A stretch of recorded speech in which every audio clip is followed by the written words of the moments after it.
Hello, welcome back. Please subscribe to this channel, like this video and share it to other family and friends.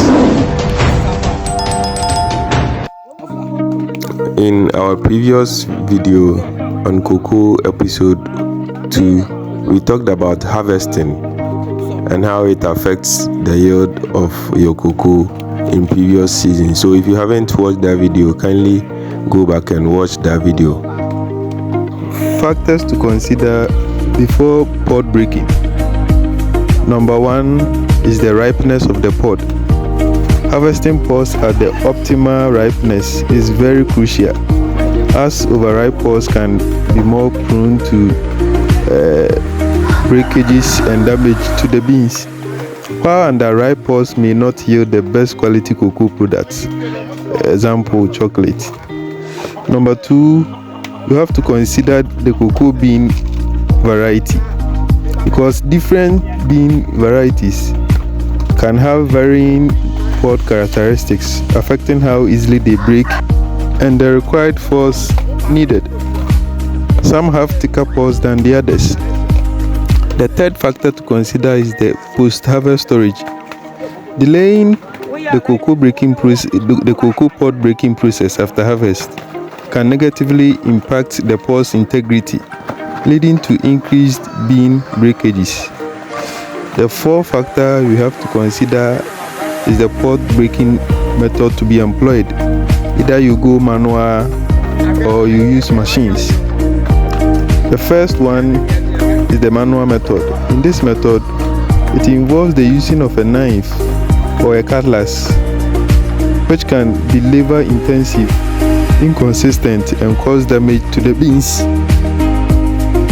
The second one is the mechanical method, which involves the use of machines that can be used to provide more controlled breaking process and reduce labor needs, as well as improve the efficiency. Though this use of machines is not common in Africa and West Africa, but is there in other areas, it's being employed. The fifth factor to consider is the bean quality after pod breaking. Now, the process of pod breaking should aim at minimizing broken beans to maintain the quality of the cocoa beans. It should also ensure efficient separation of the cocoa beans from the husk and the placenta, which is crucial for further processing of the cocoa beans. The sixth factor that has to be considered before pod breaking is the safety considerations. Proper handling and protective gear are essential when pod breaking, especially when manual method is employed. Sharp cutlasses must be used by only the more experienced farmers and cocoa pod breakers to prevent injury to the cocoa beans, as well as the one using the cutlass. So the inexperienced ones, the blunt cutlass and the club are mostly advised to be used to prevent these injuries. The seventh and last factor to consider before pod breaking is the labor requirements. The manual pod breaking requires more labor compared to the mechanical method. You have to also note that all these methods and all these factors can impact the quality of the extracted cocoa beans and hence the overall productivity of your cocoa operations. As a matter of fact, this has to be considered before the pod breaking process.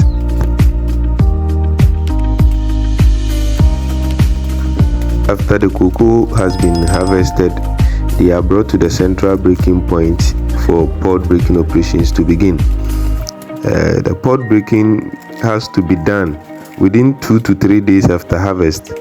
The pods can be broken using either a wooden club or a cutlass.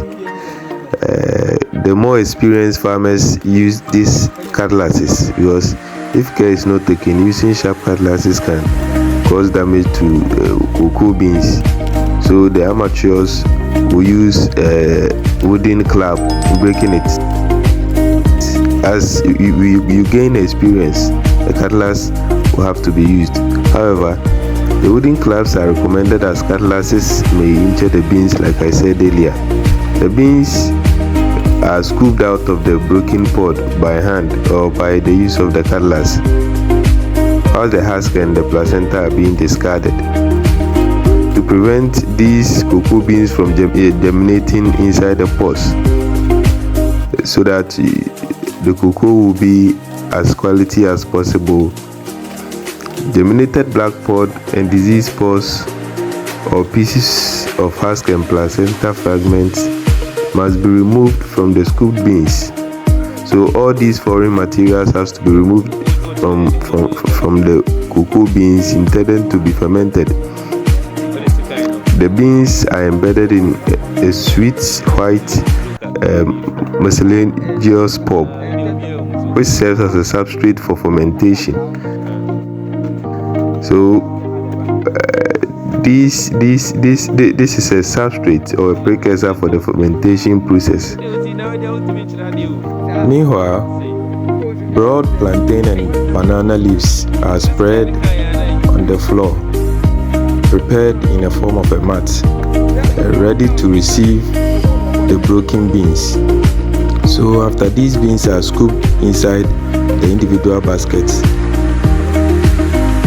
and they are full, they are transported to the plantain or banana leaf mat.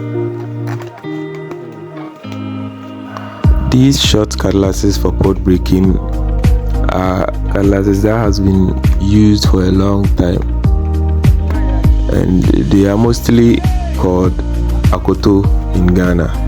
I don't know how they call it in other languages though, so you can share with us in the comment section how you call these cutlasses in your native language. And in Ghana, pod breaking is done in a communal manner, or they are done in groups. Cocoa farmers mostly form groups or cooperatives and plan their pod breaking activities in turns. So today might be the turn of me, tomorrow it might be your turn. It is being arranged in a manner that each and every member will benefit from this pod breaking process. This helps to make the pod breaking process easier and faster for the farmer.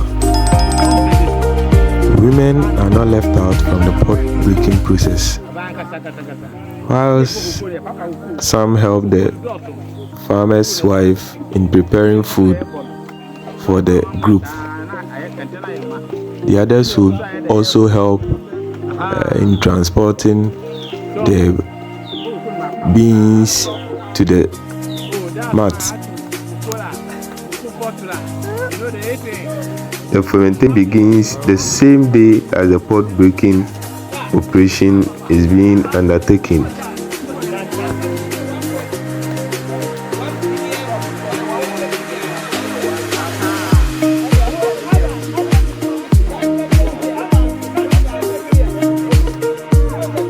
Please subscribe to this channel, like this video and share it to other family and friends.